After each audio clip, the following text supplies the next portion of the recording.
Dans cette vidéo, je vais corriger une partie des questions de cette première séance de TP en JavaScript. En tout cas, vous montrer comment j'aurais proposé du code JavaScript pour répondre à ces différentes questions à partir de la question 12. Alors, on me demande de télécharger le code que je vous ai fourni. Ça, c'est déjà fait. De l'ouvrir dans VS Code. Il est ouvert, il se trouve ici. Et puis, on me demande aussi de l'ouvrir dans le navigateur web. C'est ici, et de cliquer du droit, alors en fait je l'ai déjà fait, je vais le fermer, je le refais en direct, cliquer du droit pour faire inspecter, afin de voir les différents éléments du code HTML. Je remarque que quand je me déplace sur ces éléments, l'élément se trouve surligné en surbrillance à gauche. Mais on me propose aussi de d'ouvrir le code source de la page tel qu'il a été reçu par le navigateur en faisant clic droit puis afficher le code source de la page. CTRL U. En fait, ce code reçu par le navigateur, c'est exactement le même que le code que j'ai enregistré ici dans VS Code. Le code que je lui ai envoyé en quelque sorte. Et donc, les différences qu'on recherche, elles sont entre ce code-là, le code de VS Code, et le code que je vois s'afficher dans Elements à droite. Donc, ce que je vous conseille, c'est de séparer l'écran en deux pour afficher les deux codes côte à côte. Ici, remarquez que je dois déplier certains extraits pour voir en entier ce que ça contient. Alors, est-ce que si je mets côte à côte, est-ce que j'arrive à repérer des différences? Voilà, dans la balise title ici, le contenu n'est pas le même que là. Eh bien, je peux en déduire que s'il y a eu un changement, c'est peut-être parce que, comme j'ai vu qu'en dessous, il y avait non pas du code HTML avec des balises comme on a l'habitude de le voir, mais du code sans balises qui lui-même se trouve entre les balises script et /script, eh bien, je devine que c'est peut-être ce code qui a conduit le début du code de la page à changer. Et pour vérifier ça, eh bien, je pourrais regarder d'où vient ce Philippe Gambette en 2021. Je fais CTRL F, Philippe Gambette en 2021. Alors certes, je le trouve là, je le trouve aussi dans le titre de la page qui se trouve là, mais je le trouve aussi dans le code JavaScript en dessous. Et ça tombe bien, puisqu'à la question d'après, on me demande d'identifier la ligne de code à modifier pour modifier Philippe Gambette en 2021 en faisant apparaître votre nom et faites la modif. Alors moi, comme mon nom c'est Philippe Gambette, je vais plutôt faire une autre modif, je vais remplacer ça par mon pseudo sur Wikipédia. Je vais mettre FreeCorp en 2021. Alors là, en fait, je devrais tester pour voir si ça fonctionne. On me dit de faire la modification. Et donc, ce que je fais, j'enregistre. Vous voyez, là, il y a un point blanc qui me montre que je n'ai pas enregistré. Si je fais CTRL S, ça va enregistrer. Et je mets à jour la page web ici pour voir si ça a bien fonctionné. Avec le raccourci CTRL R ou F5. Alors, bien, alors, ça a marché, ça a été modifié là, et ça a aussi été modifié dans le titre de la page, en tout cas dans ce qui s'affiche dans l'onglet ici du navigateur. Très bien, alors passons à la question suivante. Question 18. Modifier le code JavaScript qui crée le code HTML de chaque bloc, le bloc des films, pour remplacer le lien vers le site Wikidata qui s'affiche par le lien vers Allociné. Alors, voyons à quoi ressemblent ces liens Wikidata. Si je les ouvre dans un nouvel onglet, Anne Galante, ok, c'est la fiche dans la bibliothèque collaborative associée à Wikipédia à propos de ce film. Et je vois que le lien est de cette forme-là, wikidata.org/wiki/q et un numéro. Si je regarde le même lien, enfin le lien similaire pour Nomadland, le lien commence de la même manière, mais se termine avec un numéro différent. Où se trouve cela dans mon code? Eh bien, je peux essayer de chercher https://wikidata, enfin www.wikidata.org, et me voilà à la ligne 113. Et donc c'est ici qu'en fait l'énoncé me demande de remplacer ce lien Wikidata par un lien vers Allociné. Alors il faut d'abord que je le trouve, ce lien vers Allociné. Alors normalement dans Wikidata vous avez justement le lien Allociné. Voilà, identifiant Allociné titre. Si je clique dessus, je vais arriver sur la fiche du film sur Allociné. On va regarder la même chose pour Anne Galante. Voilà. Comment ces URL sont-elles construites?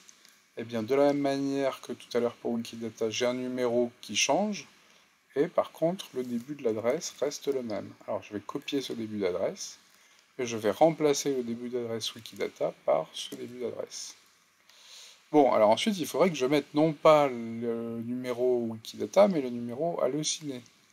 Alors, comment faire ça? Là, le numéro Wikidata, il n'apparaît pas.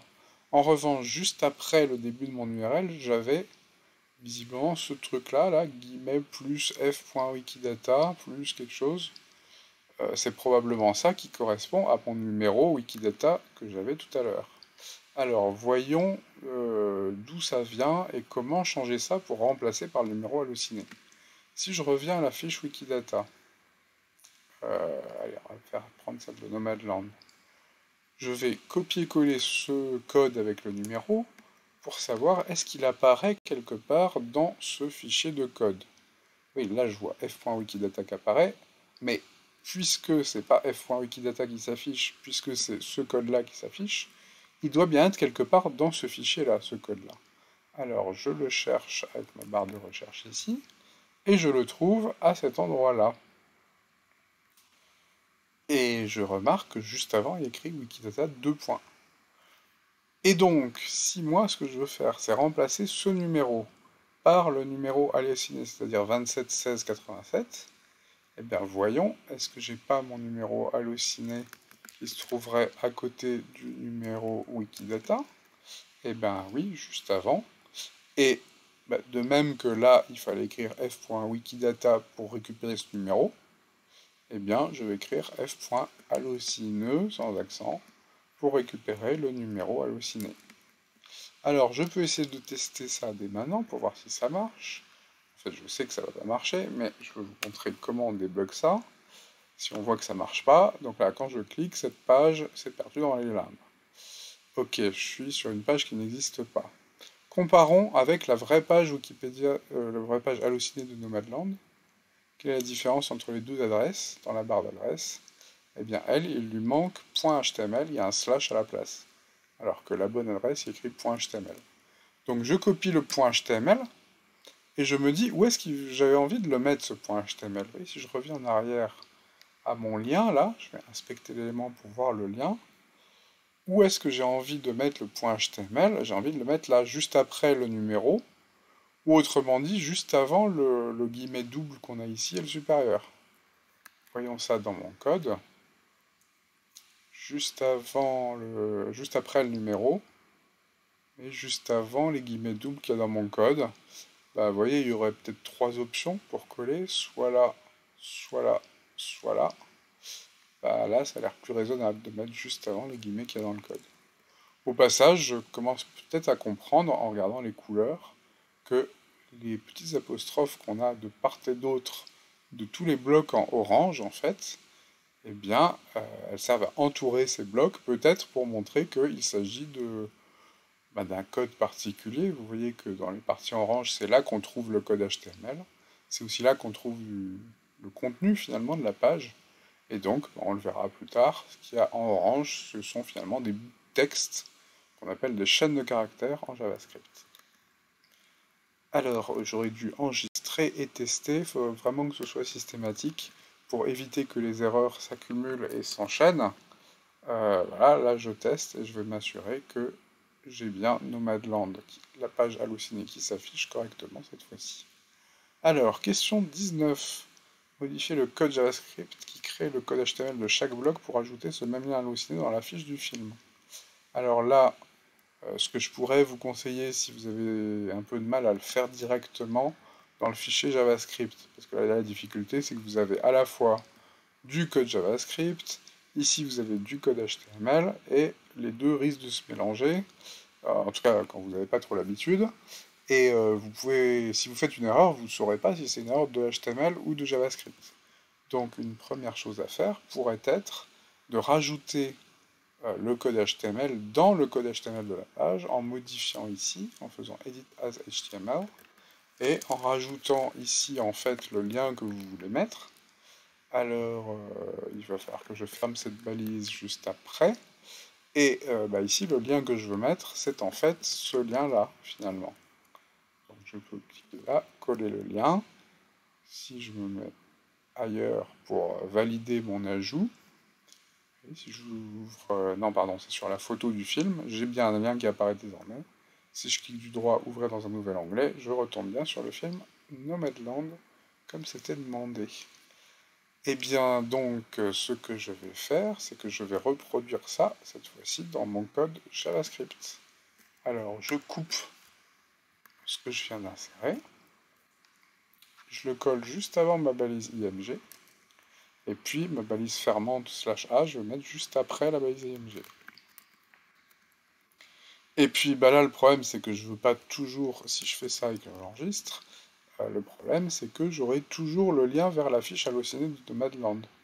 Quand je clique sur la fiche de Quesipan, je reviens sur Nomadland. Donc, il faut bien sûr que j'adapte le numéro, au lieu de mettre celui-ci, il faut que je mette le numéro halluciné, que ce soit pas toujours le même. Et donc là, bah, je peux m'inspirer de ce que j'ai fait juste avant.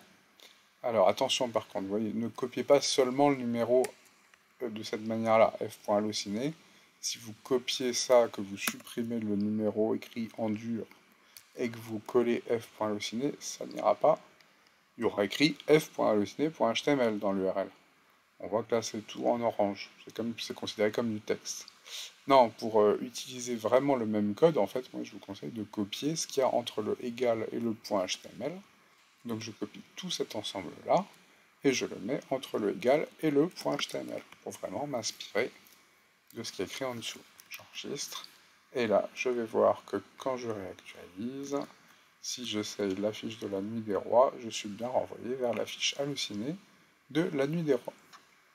Ok pour la question 19, donc. Maintenant, la question 20. Essayez de écrire les noms des réalisateurs et réalisatrices des films dans le navigateur. Vous pouvez trouver des indices si vous ouvrez la console du navigateur. Alors, là, qui a réalisé le film? Ah tiens, on semble distinguer ici en bas Philippe Lacôte. Alors là, il n'a pas voulu le L minuscule, mais majuscule, ça va. Lacôte, il veut pas. Alors là, on me dit que je peux m'aider de la console. Et on me dit que pour accéder à la console, cliquez du droit pour afficher l'inspecteur d'éléments, puis, en fait, il est déjà affiché, puis cliquez sur l'onglet console. Voilà. Oula, oui, en effet, j'ai eu plein de messages qui se sont affichés, donc je vais essayer de rajouter une lettre. La co, il me dit que la 13e lettre du nom est O accent circonflexe. Et donc, eh bien voilà, là j'arrive à terminer correctement le nom du réalisateur, et je peux m'aider de la même manière ici. Là, si je fais I parce que je ne sais pas, on me dit que c'est un M, la première lettre. Si je refais M, on me dit que c'est un Y. Allez, on va essayer Myriam. Ouais, c'est ça. On essaye un C, on me dit que c'est un V. On essaye un A, on me dit que c'est un E. R. P, c'est pas un P, c'est un R. Un O, c'est un E. Et ben, est-ce que j'ai terminé? Non. Veria, est-ce que j'ai terminé? Véro.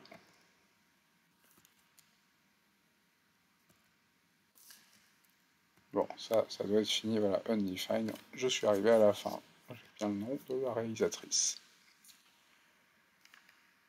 Alors, on me dit que il faut que je trouve l'instruction JavaScript qui permet d'écrire dans la console et que j'écrive dans la console Hello World au chargement de la page web. Alors, comment trouver ce qui a permis d'écrire la lettre supplémentaire, enfin une lettre du nom ou du prénom du réalisateur ou de la réalisatrice? Je reviens là, je vois qu'il y a écrit à chaque fois le champ réalisation du film a été modifié. Ben, je vais copier ça, je vais le chercher dans mon code en faisant CTRL F, CTRL V. Ah, il me dit aucun résultat. Alors, le champ de réalisation. Alors, je vais peut-être prendre un bout plus court. Ah, voilà, ça n'a pas été trouvé parce qu'en fait, le 2, il n'avait pas été écrit directement 2. Il avait été écrit de cette manière-là en utilisant numéro film. Bon, ce qui est important, c'est de voir que sur la totalité de la ligne, là, à un moment, il y a écrit console.log et entre parenthèses, entre guillemets, finalement, le truc qui s'affiche dans la console. Donc, si je veux afficher Hello World au tout début, je vais copier ça. Je vais me mettre au tout début de mon code JavaScript, c'est-à-dire juste après la balise script. Et puis, eh bien, je vais remplacer ce texte par Hello World. Je le teste en faisant CTRL-R. Hello World s'affiche bien dans la console. C'est très bien. 21, je viens de le faire. 22, modifier le code JavaScript qui stocke les informations sur tous les films en remplaçant par d'autres films coup de cœur. Bon, bah ça, je ne vais pas le faire, je vous fais confiance. Par contre, il fallait bien penser à télécharger aussi les images des films comme indiqué ici. Et puis ensuite, modifier les indications en remplaçant par le nom complet du réalisateur ou de la réalisatrice. Donc voilà, plutôt que de ne voir passer qu'une seule lettre, l'idée c'est que je voudrais voir passer le nom entier du réalisateur ou de la réalisatrice. Alors, à quel endroit de mon code s'affichaient ces indications de lettres? Là, je regarde vite fait en diagonale. Ah, je vois que c'est ici, la ième lettre du nom est avec visiblement la lettre en question. Alors, donc en fait, plutôt que d'afficher ça, ou juste après, ce que je vais faire, c'est que j'ai envie d'afficher dans la console, donc je réécris console log entre parenthèses entre guillemets, et là j'aurais bien envie d'afficher le nom complet du réalisateur ou de la réalisatrice. Alors, où est-ce qu'il apparaît ce nom-là? À quoi ça correspond dans tout ça? Je regarde à nouveau dans l'énoncé, est-ce que j'ai une indication? Non, le nom complet du réalisateur ou de la réalisatrice, c'est que ce que je sais. Alors, voyons peut-être les commentaires qui sont indiqués ici. Vérification que le nom entré dans le champ réalisation, ah bah c'est ça justement le nom de du réalisateur ou de la réalisatrice, correspond au début de nom attendu. If quelque chose égale autre chose. If, je sais que ça veut dire si, donc on est en train de vérifier si le premier truc, bah c'est peut-être ça le nom entré dans le champ réalisation. Je vais essayer comme ça. Je copie. Je le colle. Alors si je le colle ici, il va m'afficher e.target.value le texte. Donc je vais plutôt le coller sans les guillemets pour qu'il m'affiche finalement la valeur de ça. Alors, on réactualise et on commence à taper une lettre. Alors là, il m'affiche juste la lettre P. Moi, je voudrais qu'il m'affiche la totalité. Donc en fait, je me suis trompé. Ce que je veux faire, c'est pas afficher le contenu du champ réalisation. Ce que je veux faire, c'est afficher le nom du réalisateur ou de la réalisatrice. C'est le nom attendu finalement. Alors sauf que là, dans la ligne d'après, je regarde le début du nom attendu. Là, il y a écrit début. Du coup, le nom attendu, on peut espérer que ce soit là à l'intérieur. Alors, je vais essayer de copier tout l'intérieur. On va voir si ça marche. Et je le colle là à la place de ça. Alors, essayons. J'enregistre. Je réactualise.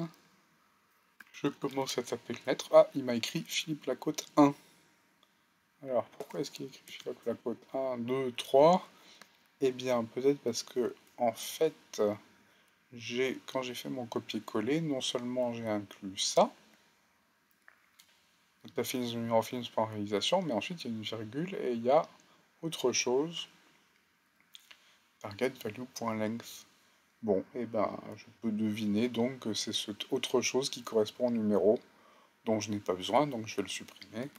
Et puis là, c'est assez logique, vous voyez, il y a écrit réalisation, que ce soit ça qui correspond effectivement à la personne qui a réalisé le film. De plus, on retrouve dans cette expression DataFilms qui, si vous avez prêté attention au code, apparaît justement ici comme finalement le nom de l'endroit où on va trouver toutes les données. Donc c'est assez logique qu'on trouve là-dedans les données sur la personne qui a réalisé le film. J'enregistre donc mes modifications, je réactualise la page, et voilà, on me dit juste le nom du réalisateur. Si je fais la même chose ici, on va me dire que c'est Myriam Vero. Très bien, je peux tricher facilement pour deviner tout de suite les noms des personnes qui ont réalisé les films. Eh bien, il y avait une dernière question, en tout cas que je vais vous montrer. Après, la question suivante, c'était juste vous rendre compte que vous pouvez utiliser exactement le même principe pour des sites un petit peu différents. Sur des livres, ça pourrait être aussi sur des séries ou autres. Alors, question 25, quand même. Modifier le code JavaScript pour que quand un champ réalisation est vide, il repasse en couleur de fond blanche. Alors, qu'est-ce que c'est que cette histoire? Quand je suis en train de taper le nom, si je reviens en arrière, que je resupprime, là il est en vert, alors que j'ai tapé aucune lettre. C'est un peu bizarre de me dire que j'ai bon. Je suis pas bon, j'ai rien essayé pour l'instant. Donc, ce serait mieux de le passer en blanc. Alors, comment savoir, déjà, où est-ce que sont ces changements de couleur, vers le vert et vers le rouge? Bien, visiblement, c'est ici, en vert ici, et en rouge ici. Alors, ça se fait en fonction de la vérification de l'égalité entre le nom entré et le nom attendu. Alors, moi, ce que je pourrais faire, c'est juste après cette vérification. Alors, je vais commencer par un commentaire comme là au-dessus, c'est-à-dire un bout de texte qui ne sera pas pris en compte par le navigateur, qui n'est pas du code JavaScript, qui est juste une manière de dire ce qu'on s'apprête à faire, un commentaire qui ne sera pas exécuté par le navigateur. Alors, j'ai envie de dire que je fais une vérification que le champ réalisation a plus, enfin a au moins une lettre, un caractère, disons. Alors, vérification, ben, ça va être comme en haut, hein. Pour vérifier, on va faire un if, pareil. If, alors if quoi? Bon, peut-être avant de se dire if quoi, on va mettre la suite. Donc on va s'inspirer de ça, puisque ce qu'on veut faire, c'est faire une coloration d'arrière-plan. Sauf que nous, on ne veut pas le colorier en vert, on veut le colorier en blanc. Blanc, si vous connaissez les codes couleurs, eh bien, vous savez que c'est la valeur maximum pour chaque valeur de rouge, de vert et de bleu. Et la valeur maximum, comme c'est de l'hexadécimal, ça va être la lettre F. Voilà, je pense que je pouvais aussi écrire white en anglais. Ça marche exactement pareil. Et là, il faut que je sache qu'est-ce que je vérifie. Alors, mon champ réalisation. On a vu tout à l'heure que c'était ce qu'il y avait avant le double égal qui se trouve là. Donc voilà, je peux copier ça. Et maintenant, qu'est-ce que je peux avoir envie de vérifier? Alors là, attention, non, c'est justement qu'il a 0 caractère si je passe en blanc. Donc vérification, on va dire vérifier si le champ réalisation, je ne sais plus comment on écrit champ, est-ce qu'on met un S ou est-ce qu'on met pas de S? Petit doute.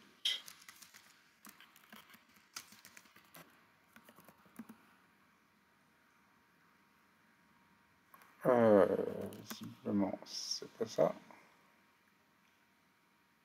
Oui, il n'y a pas de S à champ.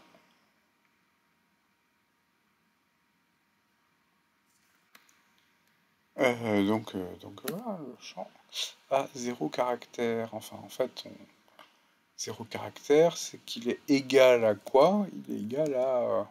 Alors, c'est pas rien du tout, vous voyez, je peux pas m'arrêter là, la parenthèse est soulignée, ce qui montre qu'il y a un problème. Mais en fait, il faut que je dise que c'est égal au texte vide. Donc, je vais récupérer ce qui permet d'entourer le texte, là, en orange, et je vais supprimer l'intérieur. Il ne va plus me rester que la chaîne vide, c'est-à-dire ces petits guillemets. C'est tout. J'enregistre et je réactualise la page pour tester.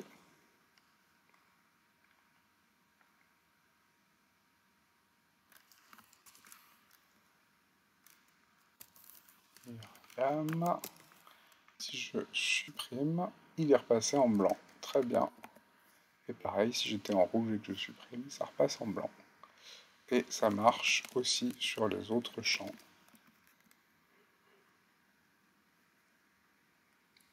On va donc s'arrêter là pour ces différentes solutions aux questions du TP.